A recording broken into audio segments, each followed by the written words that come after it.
বিসমিল্লাহির রহমানির রহিম। আসসালামু আলাইকুম প্রিয় শিক্ষার্থীরা, কেমন আছো সবাই? আশা করি সবাই ভালো আছো।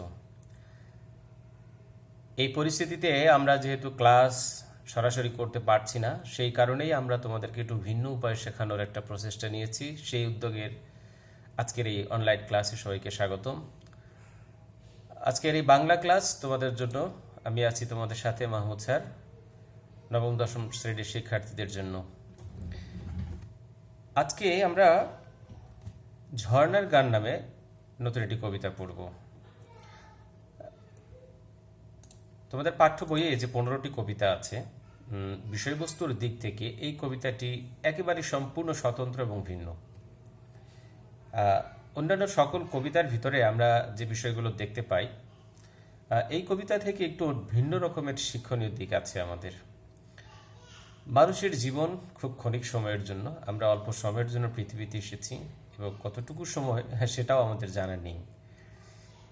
এই জীবনের প্রত্যেকটি অধ্যায়ে, প্রত্যেকটি মুহূর্তে, প্রতিটি ঘন্টায়, মিনিটে, সেকেন্ডেই যে আমাদেরকে কাজের মধ্যে ন্যস্ত থাকতে হবে, অর্থাৎ মানব জীবনকে যে গতিময়তা থাকতে হবে, মানুষের জীবনকে কাজের মধ্যে সবসময় নিয়োজিত রাখতে হবে, এরকম একটি শিক্ষণীয় দিক এবং নিজের কাজকে আনন্দের সাথে, নিজের কাজকে ভালোবেসে করার যে শিক্ষা, সেরকম একটি দিক নিয়ে এই কবিতাটি সত্যেন্দ্রনাথ রায়ের লেখা। যদি আমরা নামকরণটা নিয়ে একটু চিন্তা করি, ঝর্ণার গান, আমরা যদি র দিয়ে এই শব্দ দুটোকে যুক্ত করা হয়েছে, র একটি বিভক্তি তোমরা জানো, আমরা যদি আলাদা করে ফেলি তাহলে দাঁড়ালো ঝর্ণা গান। ঝর্ণা হচ্ছে প্রকৃতির একটি উৎস, প্রাকৃতিকভাবে সৃষ্ট। সূর্য পাহাড়ের একদম স্বর্ণ শিখর থেকে যে বিশাল জলরাশি নিচের দিকে ঝাঁপিয়ে পড়ে, তাকে বলা হয় ঝর্ণা। পৃথিবীতে অনেক বড় বড় ঝর্ণার নাম তোমরা শুনেছ এবং হয়তোবা দেখেছ। নায়াগ্রা জলপ্রপাত আমরা যদি দেখি, এরপরে বাংলাদেশের সবচেয়ে বড় যে জলপ্রপাতটি আছে সেটি হচ্ছে বাংলাদেশের মৌলভীবাজার জেলায় মাধবকুণ্ড জলপ্রপাত। এই মাধবকুণ্ড জলপ্রপাত অনেকবার দেখা হয়েছে আমার, অনেকবার আমি দেখেছি, কিন্তু এই কবিতাটি পড়বার পূর্বে ঝর্ণা যে মানব জীবনের শিক্ষণীয় দিক হতে পারে সে বিষয়টা আমার কখনোই মাথায় আসেনি। আসলে কবিরা যা চিন্তা করেন তার সঙ্গে সাধারণ মানুষের চিন্তার অনেক বড় একটা পার্থক্য থাকে। এখানে ঝর্ণার পানির শব্দকে ঝর্ণার গানের সঙ্গে তুলনা করা হয়েছে, অর্থাৎ ঝর্ণার পানি উপর থেকে নিচের দিকে যখন ঝাঁপিয়ে পড়ে, তার যে সুর, তার যে ছন্দ, তার যে গতিময়তা, এই বিষয়টাকে মোহনীয় করে তোলে। গানের সুর যেমন মানুষের মনকে, ঠিক তেমনি ঝর্ণার পানির শব্দটাও তুমি যদি অনুভব করতে পারো, সেটি গানের সুরের মতো তোমার মনকে জয় করে ফেলবে। নামকরণের পেছনের বিষয়টি আমরা যদি সামনে আরও এগিয়ে যাই তাহলে দেখতে পারবো যে আসলে ঝর্ণার পানির উৎস থেকে একদমই পানি পাহাড় বেয়ে বেয়ে, পাহাড়ের গা বেয়ে বেয়ে নদীতে মিশতে গিয়ে যে দীর্ঘ পথ পাড়ি দেয়, এই চলার পথে ঝর্ণার ব্যক্তিগত যে উপলব্ধি, সেই কথাগুলি ঝর্ণা নিজেই এখানে তার মুখ দিয়ে উপস্থাপন করেছেন। অর্থাৎ এই কবিতার কথক কিন্তু ঝর্ণা নিজেই। এখানে কবি কথাগুলো ঝর্ণাকে দিয়েই বলিয়েছেন, অর্থাৎ এই কবিতার কথক ক্যারেক্টার হচ্ছে ঝর্ণা নিজেই। অর্থাৎ ঝর্ণা তার নিজের কথা নিজেই তোমাদেরকে বা আমাদেরকে বলেছে।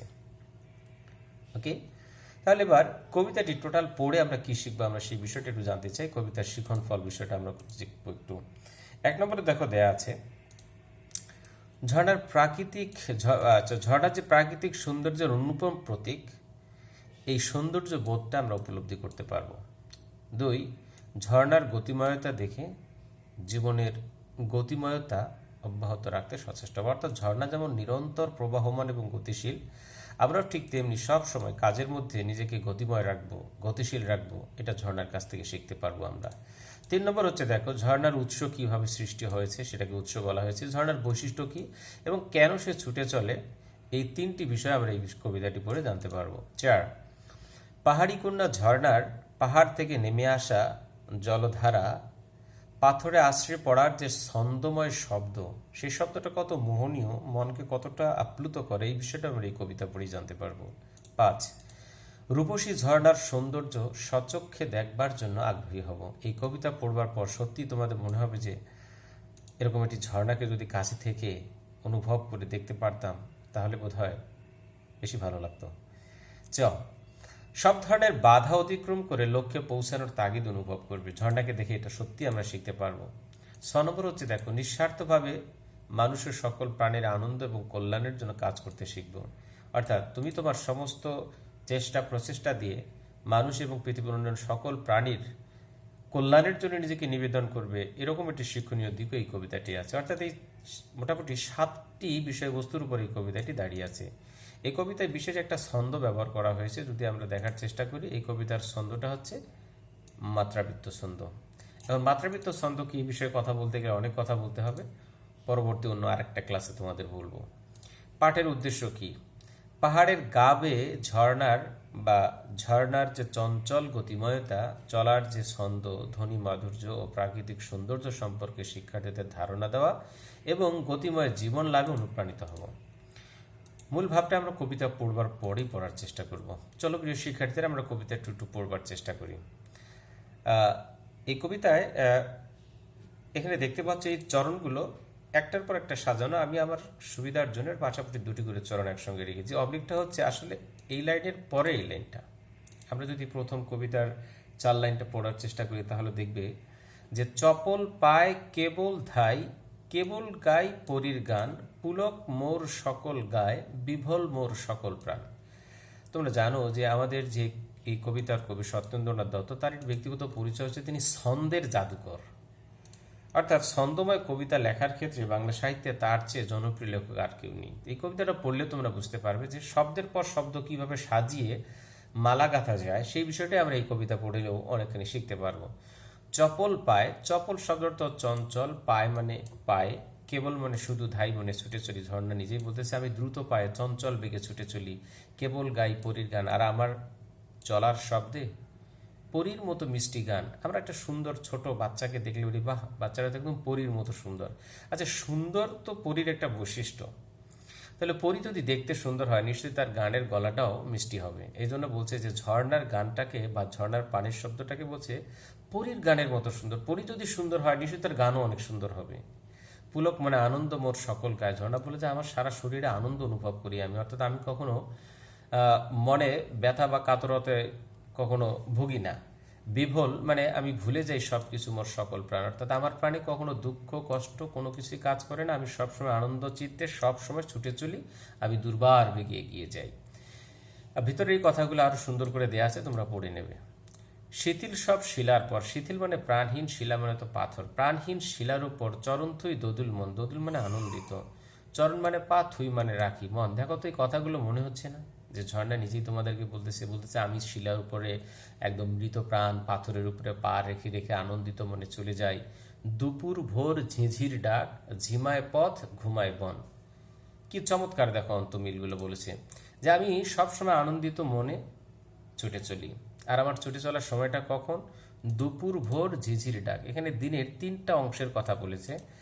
দিনের সেই মাঝ অংশটা হচ্ছে দুপুর, ভোর মানে একদম সকালবেলাটা, দিনের শুরুটা, আর ঝিঝি ডাকা মানে সন্ধ্যাবেলাটা। অর্থাৎ সকাল দুপুর রাত সব সময় ঝর্ণা ছুটে চলে।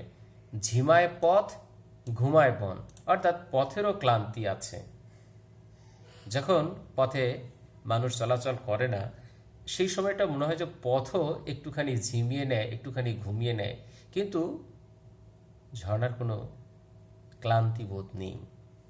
ঝর্ণা ঝিমায় না, ঝর্ণা ঘুমায়ও না। বলতেছে আমি কোথায় কোথায় ছুটে চলি, জানতে চাও? বিজন দেশ কুজন নাই। বিজন মানে জনশূন্য। বি শব্দটি এখানে নাই অর্থে ব্যবহার করা হয়েছে। এটা তোমরা বি এখানে উপসর্গ, বি মানে নেই, বিজন মানে জনশূন্য দেশ। অর্থাৎ আমি চলতে চলতে এমন গহীন জঙ্গলের ভেতর দিয়ে যাই যেখানে মানুষ নাই, কোনো পশু পাখি প্রাণীর কোনো কিছুরই দেখা পাই না। কুজন শব্দ অর্থ পাখির ডাক। বলছে আমি সেখানে পাখিরও ডাকার আওয়াজ পাই না, কিন্তু তারপর আমি কখনো থেমে যাই না, নিজের পায়েই বাজাই তাল।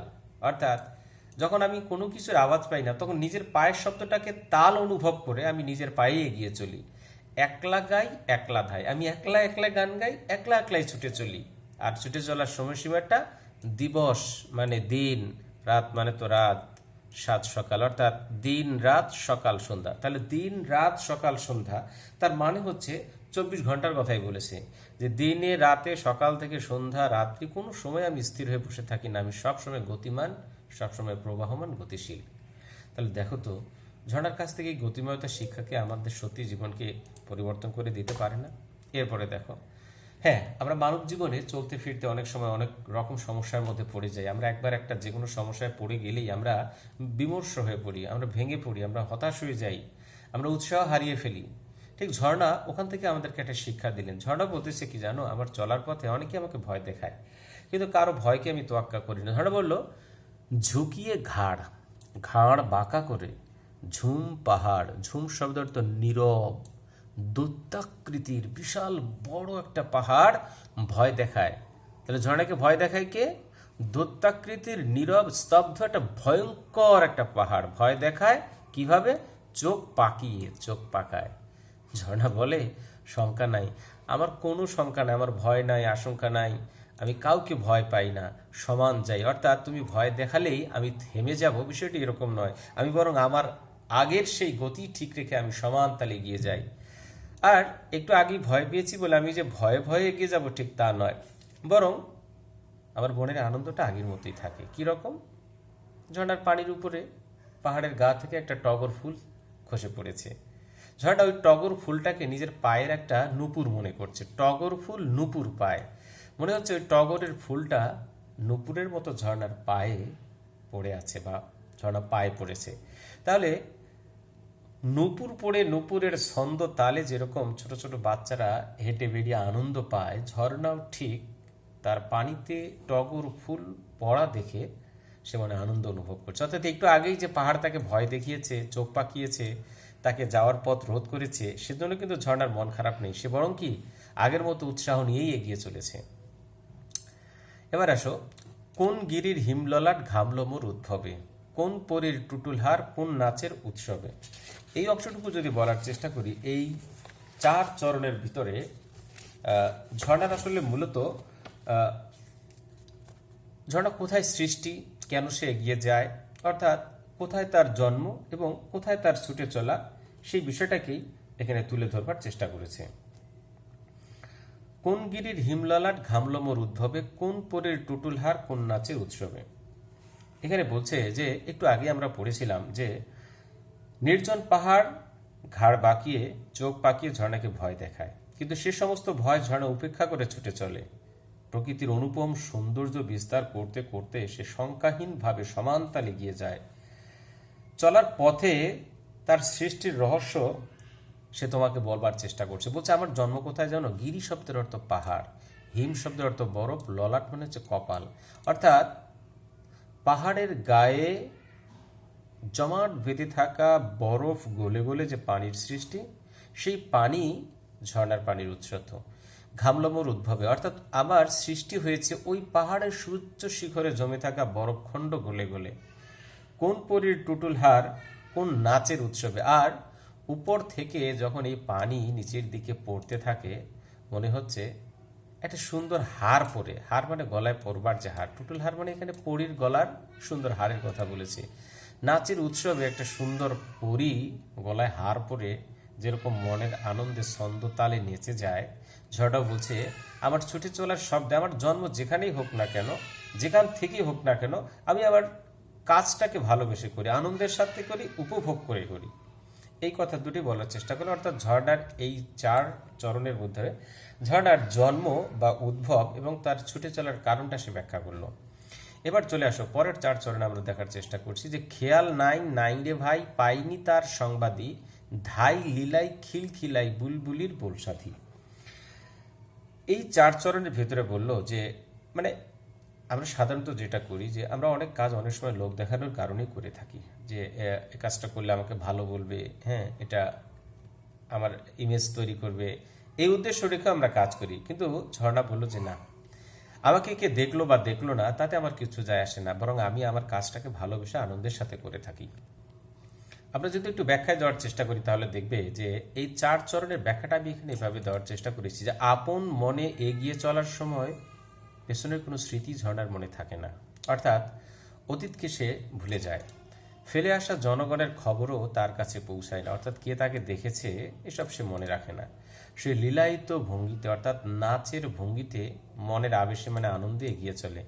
খিলখিলিয়ে আপন আনন্দের উচ্ছ্বাসে হাসিতে খান খান হয়ে পড়ে, অর্থাৎ নিজের কাজটাকে সে আনন্দের সাথে করে। তার কণ্ঠে বেজে ওঠে বুলবুলির মিষ্টি মধুর কণ্ঠস্বর। ঝর্ণা গতিময় জীবনের প্রতীক। সম্মুখে এগিয়ে চলাই তার আনন্দ। ঝর্ণার সময় নেই ফেলে আসা অতীতের স্মৃতিচারণ করা। বর্তমান মুখরতাতেই সে মেতে থাকতে চায়। তার মানে হচ্ছে যে অতীত নিয়ে বর্তমানে এসে যদি আমরা অতীতকে নিয়েই পড়ে থাকি, তাহলে অতীতের যে সময়টা চলে গেছে সেটাকে বর্তমান নিয়ে ভেবে আসলে কোনো লাভ নেই। অর্থাৎ আজকের দিনটা হচ্ছে আগামী দিনের প্রস্তুতি। তবে আজকে বসে আগামী দিনের পরিকল্পনা করবে। সুতরাং আজকে বসে যদি তুমি পেছনের কথাগুলোকে বারবার স্মৃতিচারণ করবার চেষ্টা করো, তাহলে অযথা সময় নষ্ট হবে। এই জন্য ঝর্ণা বলো যে না, পেছনের কোনো কথাকে মনে রেখে লাভ নেই, সামনে এগিয়ে চলো। এগিয়ে যাওয়ার মধ্যেই তুমি নিজেকে পরিবর্তন করে ফেলতে পারবে। অর্থাৎ এই চার চরণে যদি আমরা মূল কথাটা বলবার চেষ্টা করি, তাহলে বলা যায় যে ঝর্ণা আত্মভোলার মতো কেবল ছুটে চলে, অর্থাৎ নিজেকে ভুলিয়ে সে দ্রুত বেগে ছুটে চলে। নিজের ছন্দেই সে বিভোর, কোনো সংবাদই তার কাছে নেই। সে নিজের লীলা নৃত্য এবং নিজের ছন্দ নিয়েই সে কিন্তু ব্যস্ত। নিজেই সে হাসির আনন্দে মত্ত থাকে সারাক্ষণ। খুশিতে সে পাখির গানের মতো সুমিষ্ট সুরে গান তোলে। বনছাউয়ের ঝোপগোলায় কালসারের দল চড়ে, শিংশিলায় শিলার গায়ে ডালচিনির রং ধরে। এখানে এই চার চরণে ঝর্ণার পানির উপকারিতার কথা বলা হয়েছে। যে ঝর্ণা বলল যে আমি যখন বনের ভেতরে ঝাউয়ের শাখার পাশ দিয়ে যখন ঝোপগুলোর পাশ দিয়ে যখন বয়ে চলি, তখন কালসারের দল চড়ে। এখানে কালসার বলতে আসলে কালো এক ধরনের হরিণ, তাদের কথা বলা হয়েছে, অর্থাৎ কালো হরিণ। শিংশিলায় শিলার গায়ে, অর্থাৎ দীর্ঘদিন রোদের তীব্রতায়, প্রকৃতির উষ্ণতায় এই যে কালো রঙের যে হরিণগুলো, তাদের গায়ের লোম চামড়া সব কিছু কেমন মানে তামাটে বর্ণ হয়ে গেছে। এমনকি পাহাড়ের গায়ে যে পাথরগুলো, সেগুলো কেমন নিষ্প্রাণ হয়ে গেছে। আর এদের গায়ের রঙগুলো হয়েছে ডালচিনির রঙের মতো, অর্থাৎ দারুচিনির গায়ের রঙটা যেরকম দীর্ঘদিন রোদে পুড়ে পুড়ে এই হরিণের দলের গায়ের রং, এমনকি পাহাড়ের প্রত্যেকটি পাথরের গায়ের রং ঠিক দালচিনির গায়ের মতো হয়ে গেছে। তখন প্রকৃতির পানির যে উৎস, এই ঝর্ণার পানি পেয়ে একেবারে নিষ্প্রাণ পাথরগুলো প্রাণ ফিরে পায়। কালসারের দল পানিতে নামে, তারা পানি পান করে, স্নান করে, প্রাণ সজীবতা ফিরে পায়। অর্থাৎ ঝর্ণার পানির যে উপকারিতা আছে, এই চার চরণের ভিতরে সেটি একটি তুলে ধরবার চেষ্টা করা হয়েছে। ঝর্ণা এবার বলল যে হ্যাঁ, আমি যেতে যেতে কি করি, ঝাঁপিয়ে যাই, লাফিয়ে ধাই, দুলিয়ে যাই, অচল ঠাট, নাড়িয়ে যাই, বাড়িয়ে যাই, টিলার গায়ে ডালিম ফাট। অর্থাৎ এখানে ঝর্ণার চলার যে গতি, সেখানে সে বলছে আমি ঝাঁপাতে ঝাঁপাতে যাই, লাফাতে লাফাতে যাই, দুলিয়ে যাই। অচল, অচল মানে হচ্ছে স্তব্ধ, অনর। ঠাট মানে হচ্ছে চলার গতি, অর্থাৎ আমি আমার মতো চলি। নাড়িয়ে যাই, বাড়িয়ে যাই, টিলার গায়ে ডালিম ফাট। আমার চলার গতিতে আমি অনেককে নাড়া দিয়ে যাই। যেমন আমার পানির স্পর্শে নির্জীব পাথরগুলো প্রাণ ফিরে পায়, দীর্ঘদিন রোদে পড়া বৃক্ষ লতা পাতাগুলো প্রাণ ফিরে পায়। টিলার গায়ে যখন উপর থেকে পানিগুলো পড়ে, তখন ডালিমের মতো ফেটে চৌচির হয়ে চারিদিকে ছড়িয়ে পড়ে পানির ফোঁটা ফোঁটা বিন্দুগুলো অনেক বৃক্ষের ডালে, শাখায়, পাতায় পড়ে পড়ে তারাও প্রাণ সজীবতা ফিরে পায়। এখন ঝর্ণার পানি কারা কারা পান করে সেই বিষয়ে একটু ইঙ্গিত দিয়েছে যে শালিক সুখ, বুলায় মুখ। শালিক তো শালিক পাখি, সুখ মানে টিয়া পাখি, বুলায় মুখ, বুলায় মানে মুখ ডুবিয়ে ঝর্ণার পানি পান করে। থল ঝাঝির মকমলে, থল মানে হচ্ছে স্থল, ঝাঝির মকমলে মানে হচ্ছে যে দীর্ঘদিন একটা ছোট্ট একটা ডোবার ভিতরে অনেক ময়লা পানি জমে আছে, সেখানে লতা পাতা গজিয়েছে, শ্যাওলা জমেছে, সব কিছু মিলিয়ে একেবারে নোংরা একটা পরিবেশ।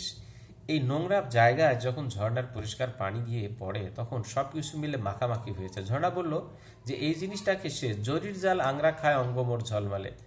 ঝর্ণা বলল যে হ্যাঁ, এই নোংরা বিশ্রী পানিতে যখন আমার পানিগুলো গিয়ে মাখামাখি হয়, তখন ওই নোংরা পানিটাকে সে বিরক্ত না হয়ে বরং বলে যে হ্যাঁ, এখানকার শ্যাওলাগুলো আমার গায়ে জরির মতো আংরা খা, মানে লম্বা ঢিলে ঢালা একটা পোশাকের মতো সুন্দর দেখায়। আমরা যদি এই অংশটাকে একটু বলবার চেষ্টা করি, তাহলে এর অর্থটা এরকম দাঁড়ায় যে অর্থাৎ ঝর্ণার কোনো কিছুতেই তার মন খারাপ হয় না। সে শ্যাওলা ডোবা পানিতে গিয়েও সে নিজে আনন্দ অনুভব করে।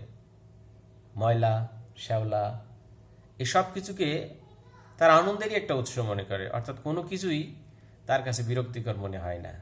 এবারে আসো, নিম্নে ধাই শুনতে পাই ফটিক জল হাঁকছে কি। নিচে যেতে যেতে হঠাৎ করে শুনতে পারলাম ফটিক জল বলে একটা পাখি হাঁক ছাড়ছে বা ডাকছে। ফটিক জল বলতে আসলে এখানে বোঝানো হয়েছে চাতক পাখিকে বোঝানো হয়েছে ফটিক জল, অর্থাৎ ফটিক জল বলে চাতক পাখি একটা হাঁকছে, ডাক পাড়ছে।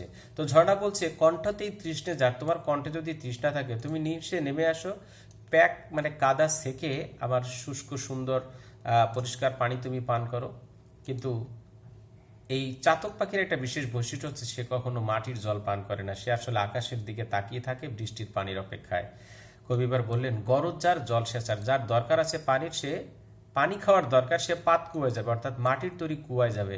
কিন্তু সুন্দরের তৃষ্ণা যার, অর্থাৎ ঝর্ণার কাছে কেউ পানির তৃষ্ণা মেটানোর জন্য যায় না। ঝর্ণা বলছে সুন্দরের তৃষ্ণা যার আমরা ধাই তার আসে, অর্থাৎ আমরা সৌন্দর্য প্রবণ কিছু মানুষকে আশা করি যারা ঝর্ণার সৌন্দর্য উপলব্ধি করবার জন্য ঝর্ণার কাছে যাবে। পানি খাওয়ার দরকার হলে তো পাত কুয়ায় গিয়ে পানি খেতে পারো, কিন্তু ঝর্ণার কাছে পানি খাওয়ার জন্য মানুষ যায় না, ঝর্ণার কাছে যায় মানুষ ঝর্ণার সৌন্দর্য দেখার জন্য। তার খোঁজেই বিরাম নাই, বলছে ওই সৌন্দর্যপ্রিয় মানুষের জন্যই আমি ছুটে চলি, বিশ্রাম নিয়েই না। বিলাই তাল তরল শ্লোক, শ্লোক মানে হচ্ছে 2 লাইনের ছোট ছোট কবিতা। চকর চায় চন্দ্রমায়, চকর হচ্ছে এক ধরনের পাখি, চন্দ্রমা মানে চাঁদের আলো, অর্থাৎ চকর একটা পাখি, এই পাখিরও একটা রুচি বোধ আছে, সে আকাশের দিকে চাঁদের আলোতে সৌন্দর্য বা চাঁদের আলো সৌন্দর্য পেয়ে সে আকুল হয়ে যায়, সে চাঁদের দিকে মুগ্ধ হয়ে চেয়ে থাকে। এবার কবিও বললেন যে আমরা ওই রকম চকরের মতো সৌন্দর্য প্রবণ মানুষ চাই যারা ঝর্ণাকে দেখবে এবং ঝর্ণার সৌন্দর্যে মুগ্ধ হবে। চপল পায় কেবল ধাই উপল ঘাই দেই, উপল শব্দের অর্থ হচ্ছে পাথর, পাথর ঘাই দেই ঝিলিক, দুলদুলাই মন ভুলাই ঝিলমিলাই দিক বিদিক। এ 4 লাইনে বললো যে ঝর্ণা যে চঞ্চল পায়ের ঝর্ণার সৌন্দর্য পিপাসুদের মুগ্ধ করবার জন্যই ছুটে চলে, সে সবার মন ভোলায়, জলের ধারায় স্থির প্রকৃতিকে মাতিয়ে দিক বিদিক ছুটে চলে। অর্থাৎ ঝর্ণা তার দিক বিদিক ছুটে চলার মধ্য দিয়েই তার আনন্দ এবং তার গতিময়তা ঠিক রেখে তোমার আমার জীবনের এক ধরনের শিক্ষণীয় বিষয়কে সে কাজ করে দিচ্ছে। এই ছিল মূল কবিতাটি পড়বার আমরা চেষ্টা করলাম। আমার ভেতরে আরও অনেকগুলো অর্থ দেওয়া আছে, পড়ার তোমরা চেষ্টা করবে এবং কবিতার শেষের দিকে দেখবে যে প্রথমের দিকে দেওয়া আছে যে মূল ভাবটুকু তোমরা পড়ে নিলে বিষয়টা আরও ভালো বুঝতে পারবে ইনশাল্লাহ। তো আজকে এ পর্যন্তই, ভালো থাকবে সবাই, সবার জন্য অনেক শুভকামনা, আল্লাহ হাফেজ।